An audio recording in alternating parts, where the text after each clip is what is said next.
Bismillahirrahmanirrahim. Halo, Assalamualaikum warahmatullahi wabarakatuh.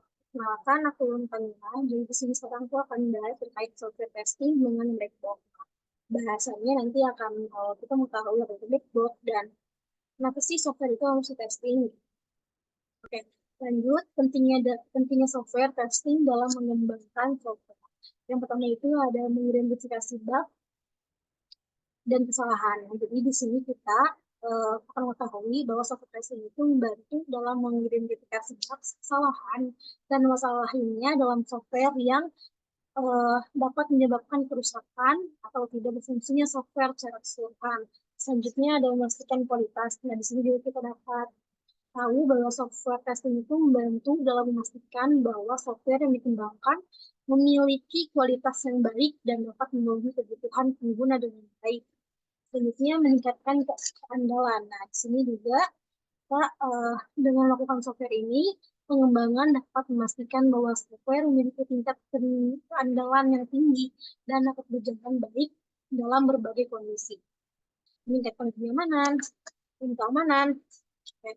Di sini juga kita dengan dengan ini kita juga tahu bahwa software testing itu membantu dalam mengidentifikasi potensi kerentanan keamanan dan software memastikan bahwa software tersebut aman digunakan oleh pengguna. Selanjutnya pastinya menghemat biaya dan meningkatkan kepuasan pengguna. Nah, dari sini kita akan contoh nih apa itu white box, perbedaan dari white box dan black box. Jadi sebenarnya yang aku akan jelaskan di sini hanya tentang black box, cuman kita harus tahu juga nih kalau ternyata ada teori UI, ada teori yaitu white box. Jadi white box testing itu adalah metode pengujian perangkat lunak yang dilakukan dengan memeriksa struktur internal, kode sumber, algoritma, dan logika program. Tester ini memiliki akses penuh ke kode sumber dan menggunakan pengetahuan tentang struktur internal perangkat lunak untuk merancang dan menjalankan tes. Nah, white box ini kebalikan dari black box tersebut. Black box itu metode pengujiannya perangkat lunak yang dilakukan tanpa memperhatikan struktur internal kode sumber. Dan juga tidak perlu memiliki pengetahuan tentang implementasi internal perangkat lunak, tetapi fokus pada perilaku fungsional dari perangkat lunak itu. Tes ini juga menguji perangkat lunak dari perspektif pengguna akhir dengan memasukkan input dan masa output yang dihasilkan. Nah, cara melakukan software testing dengan black. Jadi di sini juga ada beberapa sampel dari black box dan white box gitu. Kalau white box itu statement, decision, condition gitu, dan lain. Nah, sedangkan yang akan kita bahas kali ini adalah dalam kategori box yang dimana kita akan menjalankan apa itu equivalence partitioning, boundary value analysis, post effect rating, error ghosting. Oke, oke, lanjut aja langsung.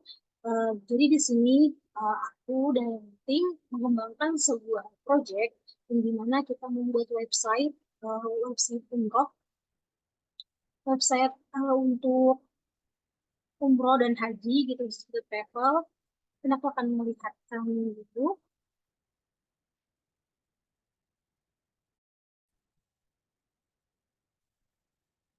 Oke, mungkin ini berikut Figma atau prototype dari pengembangan website yang project aku jalankan. Di sini kita mengembangkan website.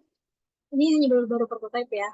Di sini ada menawar yaitu travel umroh haji. Nah, di sini ada food.com, service, call center, about, dan galeri. Kita coba aja. Ini call center bisa Q&A ataupun bisa chat. Dan di sini ada about tentang atau profile dari penawar sendiri. Di sini dan di sini ada galeri yang kita menunjukkan aktivitas yang jamaah lakukan. Gitu. Dan di sini juga udah bisa langsung ke WhatsApp untuk chat langsung seperti itu. Jadi kelompok aku menjalankan testing terkait aplikasi, website, pengembangan software yang kita rancang. Oke, berikut tadi terkait pemaparan ataupun aku ngeliatin tentang proyek pengembangan dari website yang kita rancang. Nah, sebelumnya dalam testing software ini juga ada beberapa syarat yang harus kita tahu, di mana penguji tidak perlu memeriksa kode. Terus penguji dilakukan berdasarkan apa yang dilihat, fokus terhadap fungsionalitas dan output dari perangkat lunak. Pengujian dilakukan untuk menguji desain perangkat lunak juga. Nah, dilakukan oleh penguji yang independen, tidak memerlukan penguji yang mengetahui dengan jelas programming atau penulisan kode program. Nah, seperti itu. Nah, ini uh, requirement analisis dari proyek aku yang tadi kan ada home, service, gallery, call center. Nah, selanjutnya sini aku akan menjelaskan terkait lanjutannya yaitu equivalence partitioning. Ini juga tahapan awal dari black box texting itu sendiri. Di sini aku berperan sebagai saat membuat apapun register username di akun website, username customer tidak boleh memiliki username yang sama dengan user lain yang sudah terdaftar. Jadi misalkan aku mendaftar ke website tersebut dengan nama Lulu.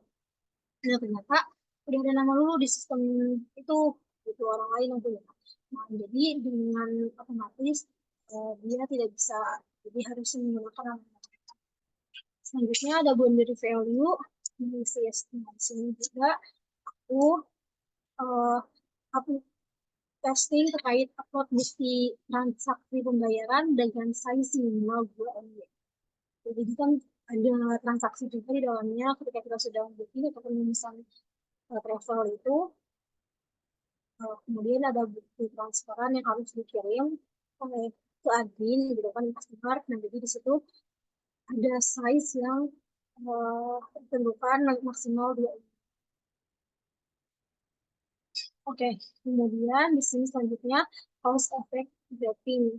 Nah, di sini kita mencari testing juga jika upload file bukti pembayaran tidak sesuai dengan yang ditentukan, maka tidak bisa terupload dan muncul pop-up pemberitahuan. Jadi, kita bisa upload nih, misalkan entah kelebihan 2 MB ataupun hal lain, itu akan buat pop-up atau alert gitu ya, pemberitahuan bahwa file Anda tidak terupload ataupun kelebihan 2 MB seperti itu. Nah, selanjutnya ada interogasi. Nah, di sini juga aku testing terkait website harus responsif untuk memberitahu jika ketentuan tidak sesuai dengan jika jika ketentuan tidak sesuai dengan memunculkan pop-up atau alert lah biasanya sebetulnya. Dan jadi di sini apa yang akan terjadi jika file upload lebih dari MB, apa yang akan apa yang akan terjadi jika tidak upload buku bayar, apakah itu bisa untuk lanjut gitu. Apakah customer menerima konfirmasi setelah berhasil melakukan pemesanan. Oke, maaf. Jadi di sini sebelumnya aku jadi proses pengunduh juga kita menentukan keputusan yang tepat dan sangat cepat yang harus kita ambil. Nah, untuk menceritakan hubungan sistem dengan faktor-faktor yang mengaruhi proses efek tertentu dan untuk mengenali kemungkinan akar penyebab efek masalah atau hasil gitu. Jadi kita mencari uh, dan kita harus menentukan keputusan gitu gitu kayak misalnya kayak tadi kita upload kalau bukti pembayaran tidak sesuai dengan yang ditentukan, maka tidak bisa terupload dan muncul pop-up pemberitahuan seperti itu. Dan tadi juga error ghosting sudah aku jelaskan, di mana error ghosting itu juga pengalaman sebelumnya dalam pengujian digunakan untuk mengungkap cacat pada perangkat lunak.